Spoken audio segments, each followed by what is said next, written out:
Good morning and welcome to another TradeWinds video. I am hosted this morning again with Jeb Bowie, who is a financial advisor here with me, and our creative juices are flowing. I'm excited to tell you what the premise of our video looks like this morning, and you may even and hopefully will learn a thing or two. What Jeb and I are looking to tackle today are some popular misconceptions in finance. The world is as noisy as possibly it's ever been, with a lot of information, a lot of influencers, a lot of talking heads. Jeb and I really wanted to be creative about how we attacked a lot of those misconceptions and perhaps even misconceptions that you may hold. But we want to do that in a creative way. So here's what we've dreamt up. We have each developed 3 different concepts or questions to ask each other.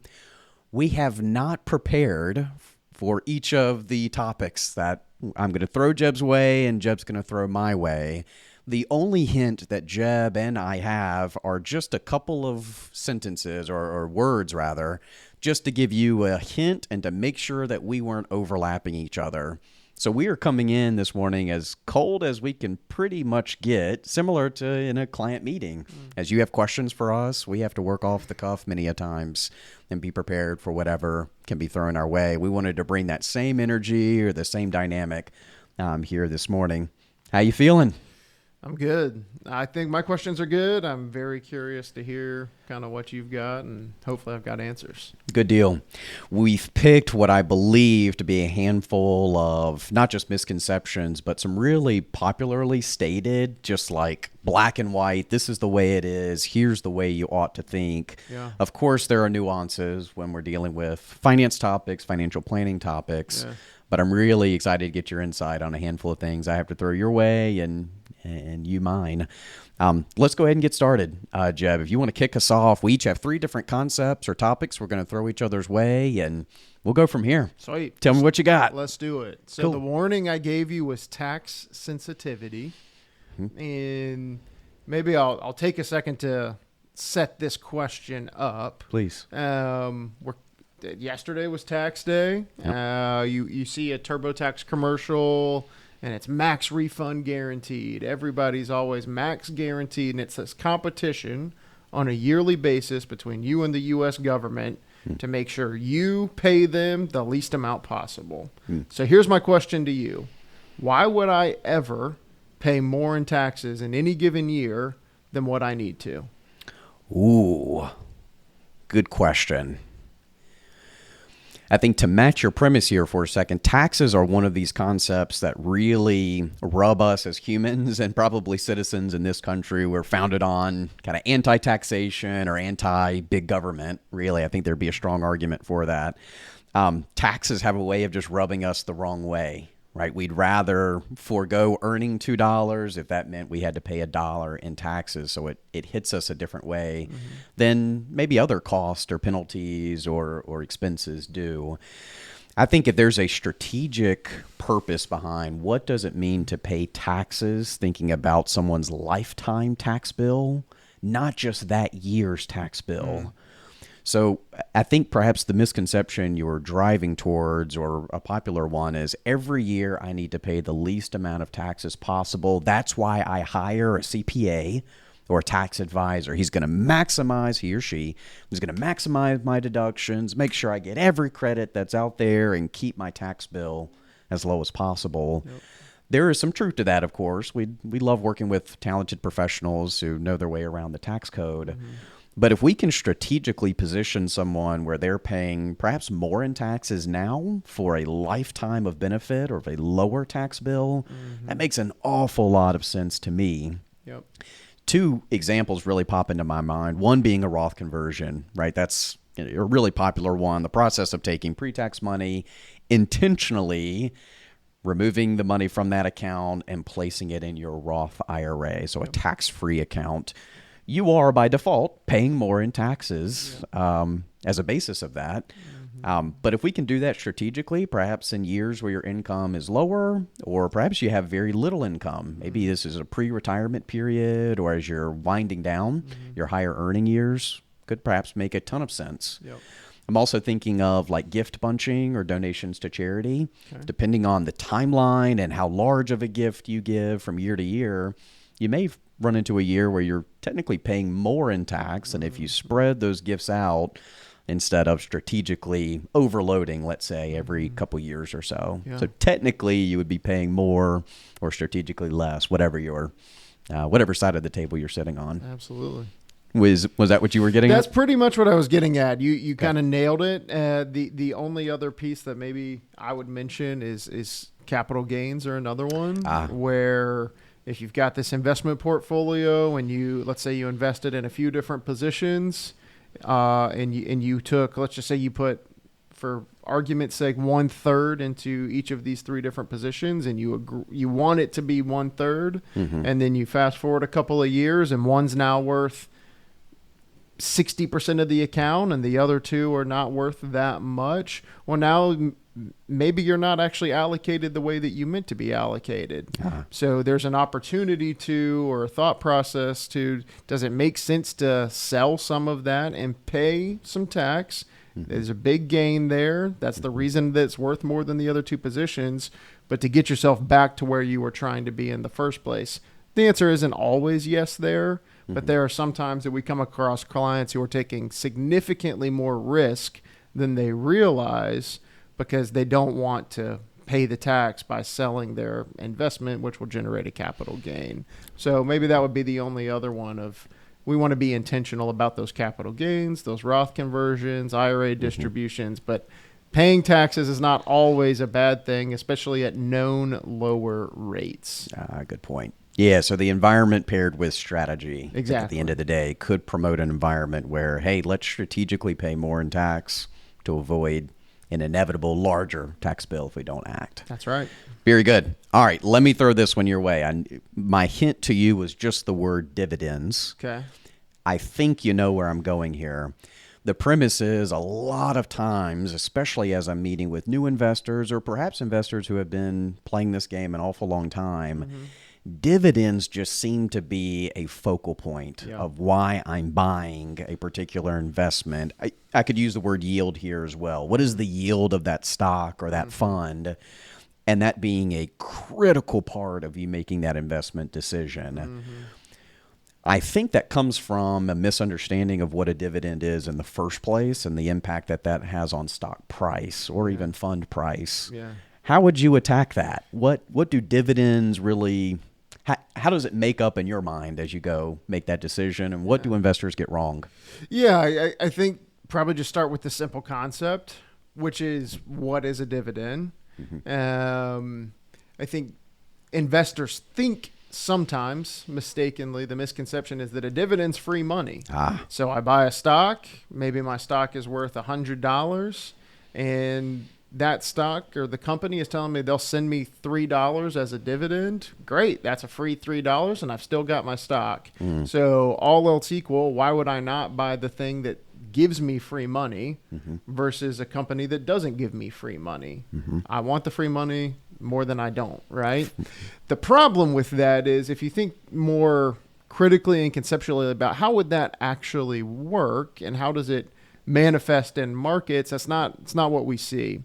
So realistically what happens is there's what's called an ex-dividend date, where that is a specific date that the people who own the stock before the date, they get the dividend. And then once it is ex-dividend, people who own the stock after the date, they don't get the dividend. So if you were to sell on the day before the ex-dividend date, you get the dividend, but the person who was buying the stock from you does not. So kind of the challenge would be, why would that person pay a price of the stock plus the dividend for a dividend that they don't get? So what we actually see happen is when that stock goes ex-dividend, the value of it goes down by the exact amount of the dividend. Right. You can see this throughout markets. So that got a little technical and jargony, but kind of to maybe simplify it again, if you own the $100 stock and it pays a $3 dividend, The date after it pays the dividend, that stock will not be trading for $100 anymore. It will be trading for $97, right? That's right. the intrinsic value. To maybe take this a step further as to why this could be a strategy mishap for a lot of folks is, especially if you're doing dividend reinvesting within a taxable account, you're getting paid a dividend that you're then buying back into the stock. So my $100 stock paid me a $3 dividend, now worth $97. I put $3 back into it. I now own $100 worth of the stock again. But now they've given me $3 that I have to pay tax on. That's right. So you're paying taxes for something that if they had just kept the money and not sent it to you, you wouldn't have had to pay tax on that. And we just talked about paying tax isn't always a bad thing, but I would prefer us to be in control of when we pay rather than a company arbitrarily being in control of when and how much tax we pay. Good. Those are my thoughts. Did I miss anything in there that you think is worth mentioning? I think you hit on the main misconception is investors think that is free money. Yep. It is not. Not only is it not free money, it's taxable money to us that can really drive up, especially depending on what we're holding and how much. That can be a sneaky drain on your long-term performance if that is the only thing you're after as an investor. They're not free. I think that popular example, I think Jeb Miller uses someone we follow online. He imagines you picking up your favorite six-pack at the gas station and you being forced to drink one of the six before you're able to leave. You technically have 6 drinks, but you're forced to take one out and consume it, whether you like it or not. So it's far from free money. I think there are some inefficiencies in there. Are there worse ways to invest? Absolutely. I think investing, just first and foremost, makes a lot of sense, but being creative and intentional about how you invest, I think that's what I was driving at. Absolutely. Very good. All right, number 2 for you. All right, my warning to you was diversification. You could have gone any direction here. Which is very broad. And maybe my question for you is, if I'm a client, like, okay, I hear diversification all the time. What does that even mean? What does diversification mean? Yeah, so you did go really broad here. Let me see. I would summarize that, Jeb, as putting an intentional amount of eggs in an intentional amount of baskets. Okay. By that, I mean diversification is the only free lunch that Wall Street offers us. I throw that phrase out an awful lot, and that is something I stole from Peter Lynch, a really famous portfolio manager from Fidelity. But if we think about ways of driving the most dependable outcomes around an inherently fickle entity that is the markets, diversification or making sure we are getting exposure to every sector, not just the hot one or not just the one that analysts are saying is out of favor and due for a rebound.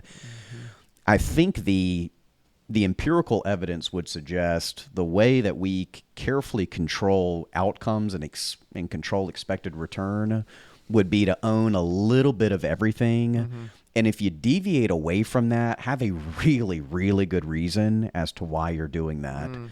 So diversification is free if you want to utilize that as an investor. And I'd argue it's easier now than it has ever been to buy a really high quality all-world fund or these total stock market, total international market funds. They're incredibly inexpensive. They're very efficient. And it's very easy to go and purchase. So in a world where we're flooded with products and cute bells and whistles, the research would suggest going with the boring investment that's really cheap but really achieves the balance or the eggs in many baskets. I think that's a really neat way for investors to best control their outcomes, especially over a longer period of time. It's really tough to look back over 10, 20, 30 years to a diversified portfolio and say, gosh, we really went wrong. It is so much more likely for an investor who is chasing the hot stock as of now or the private equity exclusive fund to look back and say, man, I really missed out on a lot of opportunity. I would much rather be in the former camp. Yeah. Is that what you were driving towards? A little bit. I'll give you, again, it was a very broad question, Yeah. so I'll give you a couple thoughts or maybe expand on that a bit. Maybe what diversification definitely is not is I've got some money at Fidelity and I've got some money at Schwab and I've got some money at Vanguard. I'm diversified, right? That's not diversification. I also kind of had this idea of sometimes we see these people come in, maybe interested in being clients, and we see a statement that just has 50 different positions in it. Maybe it's got 40 different stocks. It's got 4 different ETFs that are different sectors. They've got some energy and they've got some tech. Maybe they've got some financials. And then there's like a South America ETF. And they come in and they say, I'm diversified, right? I've got these 50 positions. My statement's this long. Surely I'm diversified. And I think the point that you understand and that I'm kind of trying to make is the number of positions you see on a statement does not necessarily equal diversification. The question is, what are we trying to target? So if your goal was to diversify in this person's hypothetical scenario across the entire world, let's say that your goal was to buy the world, you can do that in one ETF these days. Yeah. You can go buy a Vanguard Total World ETF, and that one position is investing you in what, 10,000 worldwide companies or so. Right. As compared to what I just described is 50 positions. It's 50 times more things on the statement, but it's a whole lot less diversified, especially if the end goal was the total world. Maybe another example of that would be if your goal or if your strategy was to invest exclusively in technology stocks, just owning Apple and Microsoft and Amazon maybe is not as diversified as going and buying that particular sector's ETF. So there is a way to be diversified more so than just a bunch of stocks and sector ETFs and growth and value. I'm throwing out all these terms that we tend to see on statements. Sure. That people go, well, I'm correctly diversified based on that. And the point is, a bunch of positions or a bunch of different managers or fund companies or anything like that, that does not equal diversification. And especially these days, you can go get that diversification in one world ETF if you wanted to. Not to hijack my own topic, but that was... No. I think you spoke on it well. Good. So what you're saying is I can buy one fund, literally one fund that could be and perhaps is more diversified than 1,000 individual 100%. stocks. I think that's a really good misconception. Right? Quantity equals diversification. Not the case at all. Not at all. You're leading right into my second point, and the only guess or the only hint I gave Jeb was Mag 7. Standing for the Magnificent Seven, by the way, 7 really influential American companies, the Apples, the Amazons, the Googles, the Teslas, the companies that really rule the headlines. There are people tracking them so closely, and these companies seem, although this year is a little bit shaky as they start, these companies seem to not miss, right? NVIDIA's only gone up hundreds of percentage points in the past couple years. Why in the world would I not just own the Mag 7? These are worldly companies. Some of these individual companies are larger than some countries, quite literally, their GDP. Why would I not just own Apple, Amazon, and NVIDIA, and let's call it a day? Oh, man, that's a deep question. Part of it goes back to that diversification concept, but maybe I'll put a pin in that for a second. Why would I not own just those 7? I think here's the misconception that you may be getting at is these things are too big to fail. These are names that we know. I know, and they're in the news all the time. Maybe I use Gmail on my iPhone and with an NVIDIA processor, and I'm on my Word docs doing power, whatever. You know what I mean? Like these, we have a familiarity with these that kind of maybe tricks our brains, in my opinion, into thinking, well, great, this is this is the way the world is. How can these not be good investments? I think there's another concept here that good companies don't always necessarily mean that those are good investments. Whoa. That same guy, Reuben Miller, has a kind of another concept. Price has to matter. So that maybe the idea here is there's a reason that they're the Mag 7.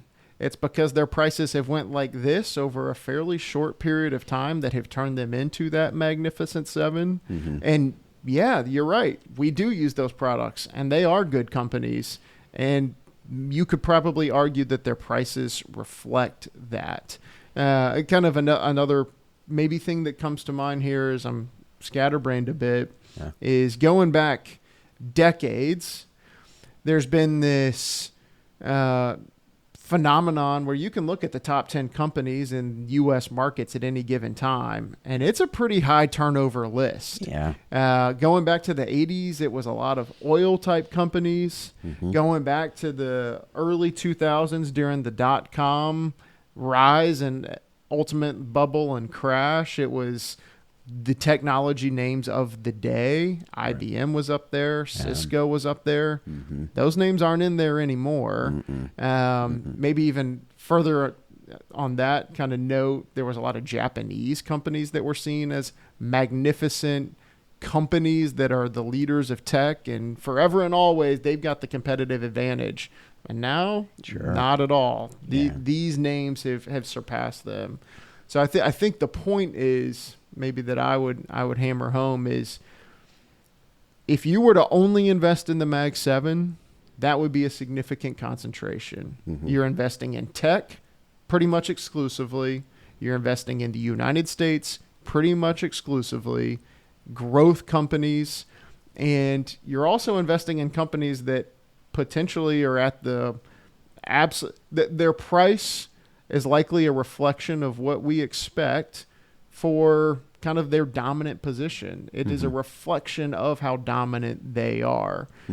Maybe another way to say this is there's nothing on sale in the Mag 7. So maybe stocks are the only thing people don't like to buy on sale. And I would say that the Mag 7 is far from being on sale. Not to mention just all the risk that comes with getting that concentrated into those names that historically we see have a very high turnover. Is that what you were getting at? Yeah. So two points, and we'll move along. Heavy is the head that wears the crown. Yeah. Right. It's really tough to stay at the top, and the graveyard is full of Magnificent 7s of old. And that's not implying that every one of the Mag 7s currently is just bound to be rotated out. It's more so a comment on how efficient our market is and how much it rewards. I would make the argument rewards true innovation and true betterment of products and services. So the IBMs and the General Electrics that used to rule the roost, nothing wrong with those companies now. Heck, my dryer is GE. But we don't think of that company as being on the cutting edge of innovation like perhaps we thought of that in the 80s and 90s. Round us out. What was your third topic? So I gave you the warning of Social Security. Maybe I'll ask it to you as a client. Okay. I'm coming in. I'm getting ready for retirement. I'm 60 years old, and I'm planning to retire pretty soon. And I'm trying to figure out, when should I claim Social Security? Everybody around me is telling me, well, I need to take it now where it's going to be gone, or it's your money. You paid into it for this long. Why would you let the government sit on it for any longer? You better claim it at 62. Why would I not claim it at 62? It's a fantastic question. A couple of things, just basic bullet points of how the system works, right? For your traditional Social Security benefits, you're able to claim at the earliest at age 62. Full retirement age, which is not when you're forced to retire, by the way. I hate that Social Security calls it that, but my dad the other day was like, well, I have to work till 67 or whatever. Social Security tells me not the case, but your full retirement age being right around 67 these days, you could elect to delay all the way to 70. This is a topic that deserves its own video, but for ease of explanation, every year that we wait, or technically every month we delay, our benefit increases all the way up until 67, where actuarially we're getting out what we put in. Debatable, of course, but 67 to 70 is really when we see that trajectory changes, and we are guaranteed, and I use that word carefully. Of course, legislative risk is real, but you are guaranteed a pretty nice increase from 67 to 70. It all depends on what family history looks like, income needs, what your actual plans are from a retirement perspective. So it's a variable, it's a piece of the puzzle, but it's not the puzzle. I think that's plagued investors as of late, as we see Social Security, or the typical American, let's say, sees Social Security as like the retirement plan, where it was only ever intended to be a portion of your retirement plan. The pensions of old for virtually all employees now are dead and gone. The other leg of this three-legged stool is your own investments and your own savings and any other ways that you are deriving income. Social Security isn't intended to be that main focal point of how are you making ends meet. Now, I say that carefully because the typical American family and the typical American retiree is incredibly dependent on what that Social Security check looks like every month. I hear that objection of they're going to change my benefits frequently. And while I'm certainly not a Social Security policy analyst, I think that would be really, really tough for someone that close to being able to benefit from their contributions, let's say, or investment in the system. I think it's much more likely that Uncle Sam changes the rules for probably you and me instead of someone that close. I think there are some legislative levers that could be pulled where the pain is not pushed to those who are 60 or 61, but rather to those in their 20s, 30s, and 40s. So I think it's a behavioral reaction to say, well, I have to get my benefit. I've worked hard to pay into it, which is true. But add a little layer strategy to that. Do we really understand the impact of taking early and taking a much less benefit or a lesser benefit for the rest of your life, by the way?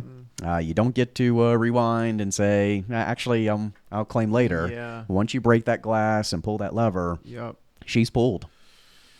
Is that what you were getting towards? Or no, it is. Okay. Maybe the only piece I would add on to that is I think the mistake sometimes people make is they just somewhat arbitrarily pick an age or say, when I retire, I'm claiming Social Security, or at 62, by God, even if I'm still working, I'm claiming Social Security. And I think the mistake there is, in the way that maybe we approach it, is what is the bigger picture plan and where are we trying to go? And Social Security, I think, as you mentioned, is a small piece of the strategy to get where you're trying to go. Don't limit yourself by just committing to an arbitrary age where there could be additional tax opportunities or investment opportunities if you were to delay. Not to mention if you're married, letting that benefit grow if you were the primary earner.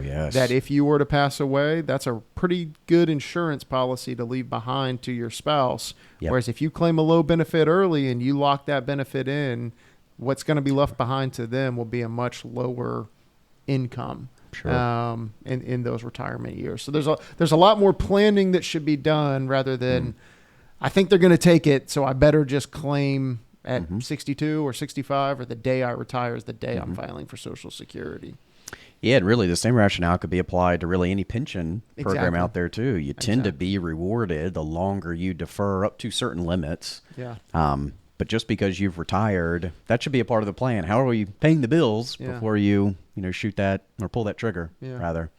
All right, last topic I have for you. The hint I gave you was holding debt. Okay.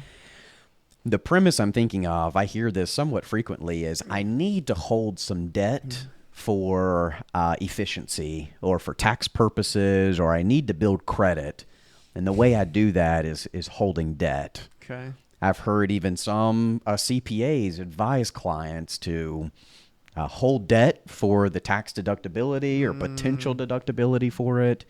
So if I'm a client walking in your office saying, yes, I'm holding on to my mortgage or some higher interest debt for tax purposes or any purpose for that matter, how would you approach it? What's the misconception?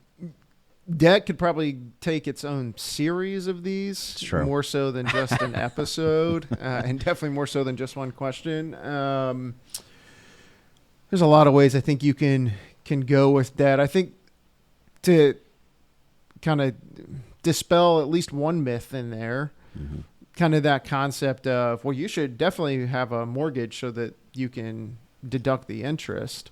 Well, in this day and age, to be honest, you better have enough itemized deductions for that to make sense. And the fact is, for a lot of folks, and the amount of interest that would actually be generated from a mortgage, the way that the current tax code is, the standard deduction is pretty large. Really high. And most people take the standard deduction versus taking that deductibility from their interest. And that kind of just shoots that whole argument down in the first place. So just someone just arbitrarily saying, well, you should just take on a mortgage no matter how big the house, no matter how affordable it is for you, because you get to deduct the interest, is very reductionist and very narrow. It's missing the bigger picture. I think maybe the bigger concept for me around debt is, what is the monthly outflow that is represented by the debt? So the ability to pay your debt is more important than any of the stuff you just mentioned. Boosting your credit and tax deductibility and all those little kind of minor benefits by holding debt are completely dwarfed by, if you ever fail to pay the debt, the storm that rains down on your credit score. And great, you saved a few grand on taxes. That is nothing compared to foreclosing on a home, right? So I think when I'm counseling people on debt, we need to start with, what can you actually afford? What can your cash flow comfortably afford? Maybe I'm kind of thinking of a married couple with a couple of incomes. What happens if someone loses a job? What happens if the higher earner especially loses the job? What happens if you're a couple and only one person works and that person loses a job? Do you have enough cash via an emergency fund? Do we have the ability to service that debt for a significant amount of time during what would likely be a challenging time in the economy anyways? So it's a very kind of loaded concept to me, but more important than anything to me is, can you pay it with absolute confidence? How much of your monthly cash flow does it actually represent? How much of your expenses does it represent? There's a difference between someone having a car payment when it's a double income household and both have healthy incomes versus a single income household where if something were to happen, you're going to basically have the repo man in your driveway. Right. And then maybe the other piece on debt is, there's a math answer and there's a psychological answer. Debt is a very psychologically taxing thing in my experience. There are some debts that just weigh on people. And even a 5% debt over a long period of time, some people think of, well, should I pay off debt or should I invest? Very common question we get. And even at a 5% interest rate, do I think we could probably do better over a long period of time investing the money than 5%? The answer is yes. But at the same time, what would be the emotional toll, or maybe what would be the stress that would be relieved, the anxiety that may be relieved by getting rid of that debt? One final thing that comes to mind, there's a UCLA study that I was looking at recently that was mentioning that mortgage debt compared to student loan debt and the psychological differences in how people feel about those two. So people can have a $300,000, $400,000, $500,000 mortgage and only $100,000 in student loans. Yeah. And the interest rates can be the same, and maybe even the interest rate on the mortgage can be higher, but it's that student loan debt Just gets you. that gets them more than the mortgage does. So different types of debt also carry their own weights to them. In terms of the emotional toll and the psychological toll they take on us. So debt's a loaded one, Nice. Oh, yeah. but it's not something that I think should be entered into lightly based on you can deduct it, so you might as well just go get a big fat mortgage. I think that it's definitely more nuanced than that.